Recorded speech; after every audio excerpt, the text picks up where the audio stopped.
Kakinada seaport మళ్లీ అసలు యజమాని కేవీ రావుకు దక్కింది. వైసీపీ హయాంలో బలవంతంగా వాటాల బదిలీ కూటమి సర్కారు వచ్చాక దీనిపై సీఐడీకి కేవీ రావు ఫిర్యాదు. ఆపై ఈడీ కూడా రంగంలోకి దిగిన సమయంలో విషయం కీలక మలుపు తిరిగింది. కేవీ రావు నుంచి అప్పట్లో బలవంతంగా లాక్కున్న వాటాలను అరబిందో సంస్థ తిరిగి ఆయనకి అప్పగించింది.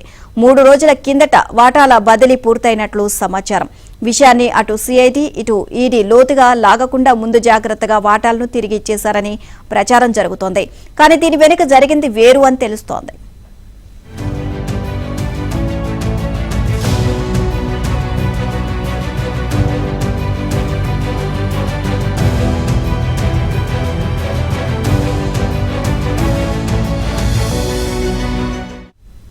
విశ్వసనీయ సమాచారం ప్రకారం కాకినాడ పోర్టులో మనీ లాండరింగ్ పై ఈడీ ఆరా తీస్తుండడం, అరబిందో ప్రతిష్ట దెబ్బతినే పరిస్థితి తలెత్తడం, తీగలాగితే భారీగా డొంక కదిలే పరిస్థితి ఉండడంతో కాకినాడ సీపోర్టు డీల్ రివర్స్ అయింది.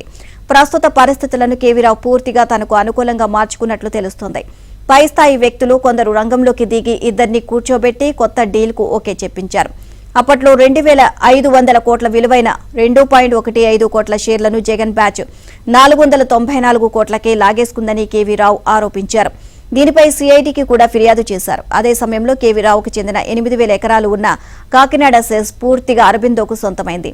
తాజాగా కాకినాడ సెజ్ గురించి మర్చిపోండి, అది అరబిందో పోర్టులో మీ నుంచి తీసుకున్న వాటాలు మీకే వచ్చేస్తాయి అని డీల్ కుదిరింది.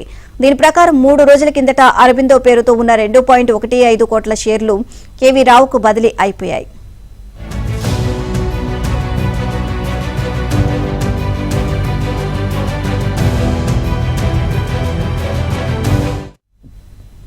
దీనికి సంబంధించి అప్పట్లో తనకు చెల్లించిన డబ్బులను కేవీ రావు అరబిందోకు తిరిగి ఇచ్చేసినట్లు తెలిసింది. దీంతో కాకినాడ పోర్టు పూర్తిగా కేవీ రావు వశమైంది.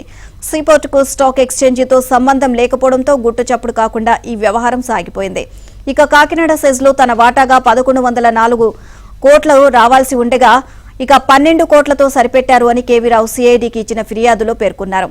ఇక పోర్టు వాటాలను తిరిగి ఇచ్చేసినందున ఇక సెజ్ గురించి మర్చిపోయేలా డీల్ కుదిరినట్లు విశ్వసనీయంగా తెలుస్తోంది.